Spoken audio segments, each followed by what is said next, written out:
That John is waiting for us in Livermore, and there he is right there. John, how are you, pal? Good, how are you, James? Yeah, what's the weather like up in Livermore? Oh, it's not bad, high 70s, I guess. Oh, okay. Still got a short sleeve shirt on. You betcha. Okay, now, how long? Tell us a little bit about yourself. For those of us who have not had the opportunity of meeting you, give us a little background about how you got into shooting, and then maybe how you got into the competing, and then when you came on with Smith & Wesson. Well, I'll try not to get too long-winded. Started shooting when I was a kid. My uncle gave me a .22 rifle, and always enjoyed just shooting in general. I got to street racing and got in a little trouble doing that, and decided to take my competitiveness away from that and put it to legal use, and that's what got me into competition shooting. I started shooting in about 2000, and a friend of mine introduced me into the I-Core, the revolvers, the Smith & Wesson 8-shot revolver, and it took off from there. I shot a lot of matches early on, had a lot of fun with it, and just recently, I shoot a little of everything: revolver, 22 matches, 3-gun matches, you name it. I've pretty much done it. Congratulations to you, John, because I know there is a tough selection process to get on such a prestigious team such as Smith & Wesson, and congratulations to you. Now, I believe that you're a recent member to that team, is that correct?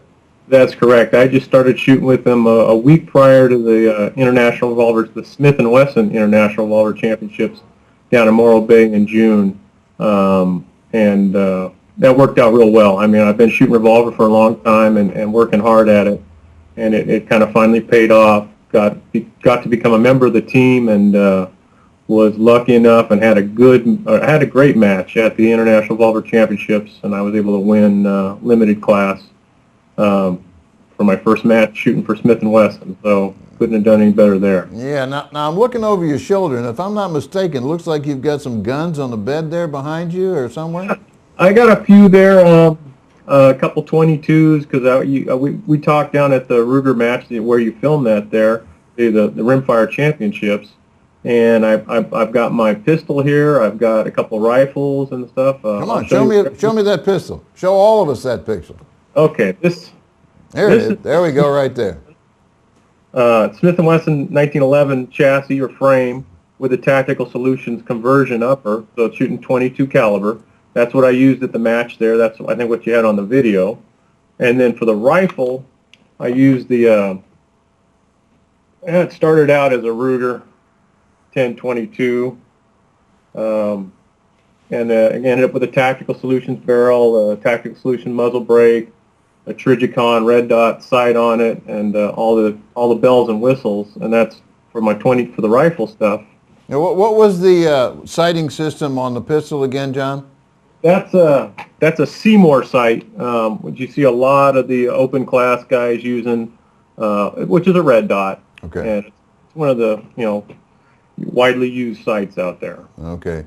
Yeah, and obviously the rimfire competition is something that you took to quite easily, so you did well on that. And do you have something else on the bed there, or did we look at them all? Actually, I do. I've got it's along the lines of rimfire. Looks like the the big nasty black rifle. This is actually an AR-15 conversion, the Tactical Solutions conversion. This is the gun I use for practicing my 3-gun. It's got the Warren scopes mount, their new mount, with the same scope as my 223 rifle, but with the ammunition costs, this is one of the guns I practiced with. Still waiting to get the hold of the new Smith & Wesson M&P 22 or 15-22. Right. They have their own version of an AR-15 and 22. So, there's a lot of rimfires out there that are similar weight and everything as what I've been shooting, so it works out. Right. So that AR you just held up, that was a Tactical Solutions converted to the 22? Right. It's a dedicated upper, so it's almost identical in weight to my 223 AR. So it's dedicated to 22 rimfire, so it runs reliably with that, where you get some conversions that you're converting a 223 to 22, and usually they don't work real well. This works real well. We actually met them at the convention in Phoenix Okay. this last year for the NRA, and they talked specifically about that conversion. Are you happy with the conversion? Did it go smoothly? Oh yeah, I'm very happy with it. Usually equipment is not the issue when it comes to shooting for me. It's usually operator error or brain fade. My equipment's run real well.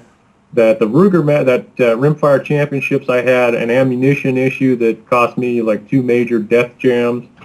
But all in all, I still shot a good match. But I think John Alchin was out to take names that weekend. He shot a hell of a match. Yeah, we need to find out what ammunition he was using, because actually I did notice at that shoot that there were a number of people who had issues, and it may all be related to the ammunition they were using. And I guess the question that I'm getting here now is, was it the ammunition, or was it the conversion, or was it both, the conversion and the ammunition, that you think created the problem?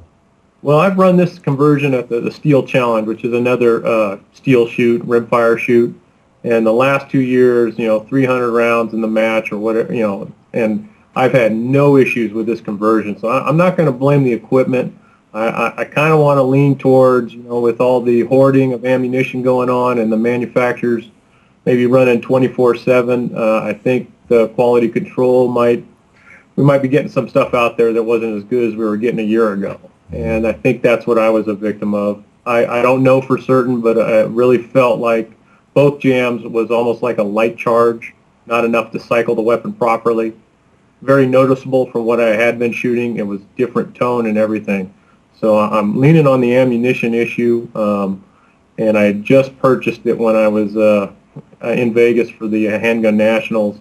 I was stocking up on some ammo, just trying to keep some stock, and I think I may have got a bad batch. Well, that's possible. That's certainly possible.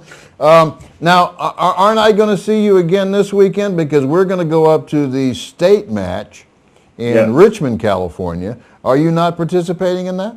Yeah, I will be there. That's the 2009 California IDPA Championships, and I'm not a huge IDPA shooter, but that's my local club there in Richmond, or that's the one I shoot at. Very competitive club, a lot of good shooters, and when they hold a big match, I try to attend. So it'll be my second attempt at IDPA, and I'll shoot my good old Smith & Wesson 625 revolver and see how I do. Okay, John. Listen, I got one more question for you that came in here, though. How often do you shoot a week?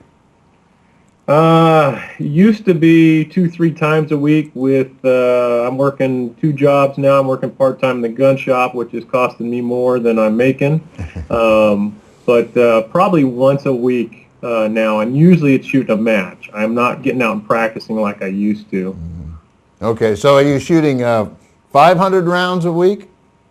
Yeah, in that range, right around there. Okay, all right. Hey, John, we got to run. I'm going to see you this weekend. Let's make a point of getting together and give us a little interview. Maybe we can talk a little bit. Maybe I can pull a trigger on something you brought with you. Oh, you bet. Maybe I'll bring out a cloth bag for you. I could always use a little instruction, John. Trust me, I always need instruction. I'll see you this weekend. Thanks for coming on the show. Look forward to it. Thanks, James. Thanks, John.